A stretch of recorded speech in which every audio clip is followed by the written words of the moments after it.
Hi guys! Magandarang umaga! Welcome back po dito sa Gandara sa your channel for showbiz update. Andito na naman nga po akong muli nagbabalik ang nagmamaganda ninyong kachismosang Kimpaw. Wala na pong iba, si Gandara, upang maghatid sa inyo ng latest update and fresh happenings patungkol kina Kim Chiu and Paula Avellino. Kamusta po ang gabi ninyo? Nakatulog ba ng maaga ang lahat?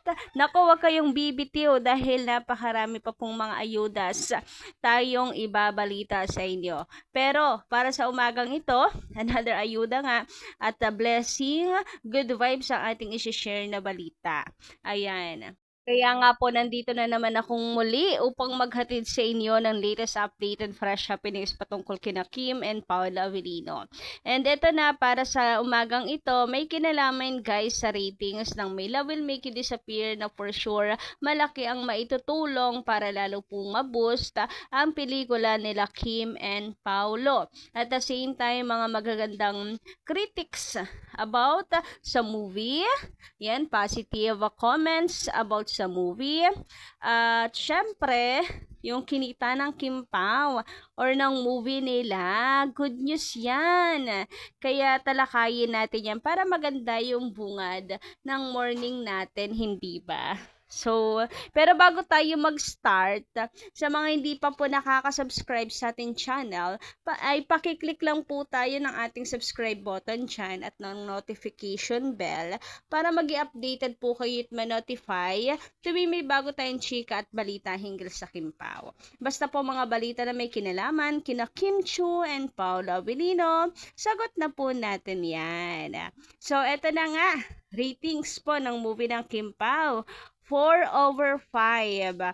Yan po ang chika na nasagap ko kagabi. Yes, kagabi pa, hindi ko lang na-update dahil medyo ginabi na talaga tayo ng pagbabalita. Pero maganda tong pangbungad sa inyo para ganahan tayo sa ating mga gawain ngayong umagang ito sa paninimula ng ating araw. Na ang ganda ng ratings nila, ng movie nila Kim and Paulo. Kasi 'di ba nung nakaraan, kung alam nyo na ha, pero nakita ko to nung nakaraan na mayroon pong nag-rate ng My Love Will Make You Disappear ng 2 points lang, 2/5.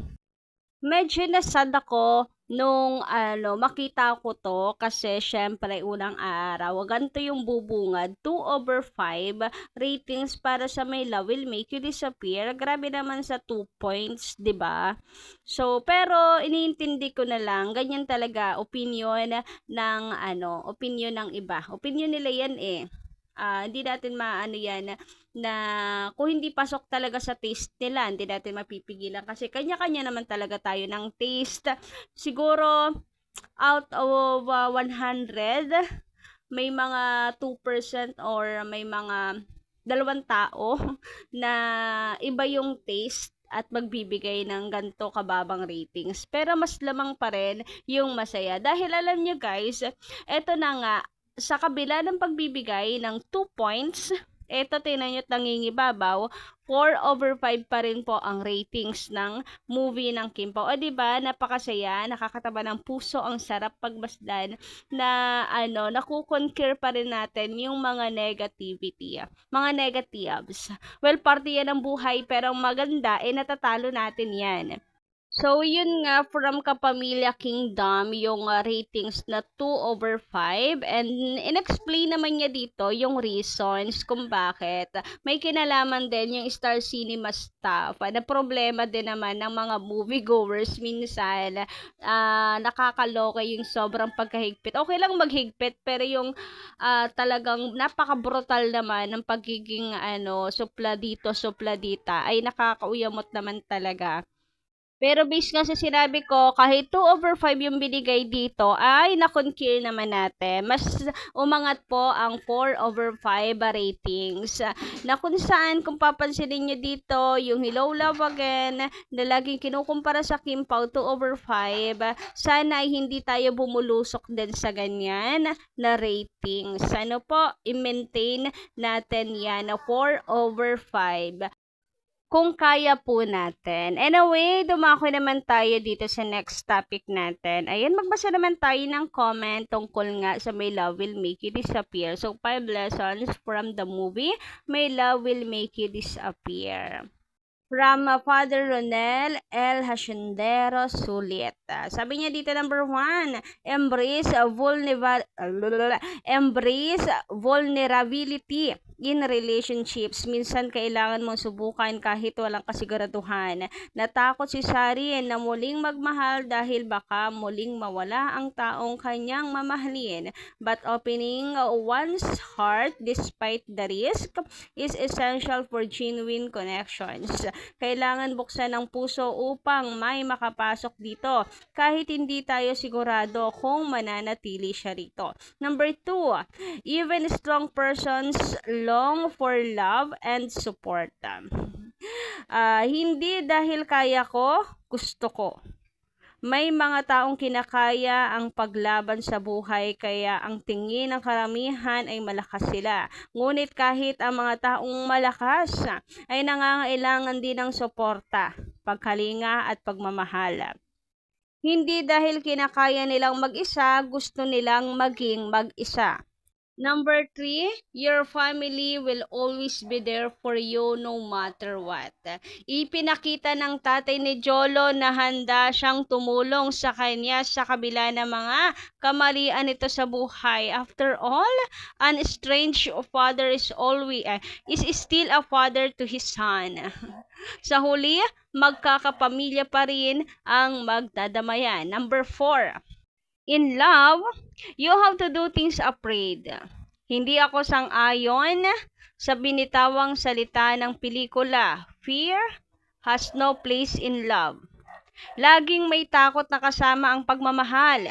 Gayunpaman, hindi hadlang ang takot para ipaglaban ang pagmamahal. A courageous person is not someone who is not afraid, but someone who does what needs to be done despite his fear.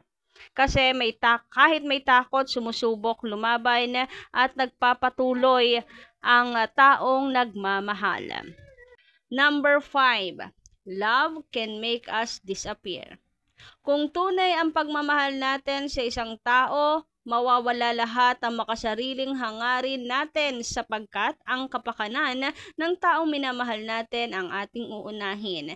Love will make myself and I disappear because we want only the best for you. Yan ang tunay na pagmamahal. Ikaw ang uunahin, ikaw lagi ang pipiliin. And naalala ko dito si Paolo Avellino. Hoy, number 5, si Paolo Avellino.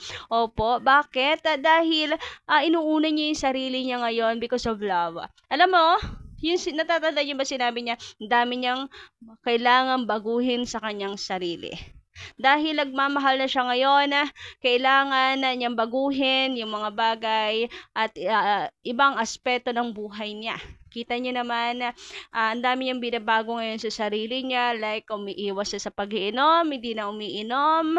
May nakita akong video na inaabutan siya ng wine pero hindi niya tinanggap. Kaya totoo, love can make us disappear. Talagang mawawala yung dating tayo. Tatanggalin dahil nga tayo nagmamahal para sa taong minamahal natin. Kung talagang tayo nagmamahal, hindi na kinakailangan pang sabihan, gagawin mo yon dahil sa pagmamahal. Opo. Nagkukusa ka, ginagawa mo yon hindi dahil pinipilit kang ibago ng partner mo, kundi gusto mong magbago talaga para sa kanya. Nagets nyo ba yung point ko? Well, ito yun, yung sinasabi sa number 5. Love can make us disappear. Love will make myself and I disappear. Dugtong pa dito, PS, kung gusto nyong kiligin at matuto sa buhay, panoorin nyo ang palabas na to. Sana okay lang yung mga nasa unahan ko kanina. Halos si Matein sila sa kilig. Idagdag pa ang dilaw ni Maki na talaga namang suwak na suwak. Napakaganda guys ng review. Lalo na dun sa mga binigay na matututunan mo sa movie. Kaya talagang rated PG. Kasi marami talagang matututunan dito sa movie na to. Kaya worth it po talaga na panoorin siya. And congratulations pala kina Kimin Paulo. Ang My Love Will Make You Disappear po ngayon ay 100 million na po ang kita. And nangangamoy billion. Road to billion tayo ngayon guys. Since naka 100 na tayo, billion naman ang atin pong goal. Sana po ay maka-billion tayo. Ang kita po ng My Love Will Make You Disappear, kayanin natin. So yun lang guys sa ating update. Thank you so much sa pakikinig. And don't forget to click the subscribe button and notification bell for more updates. Maraming salamat!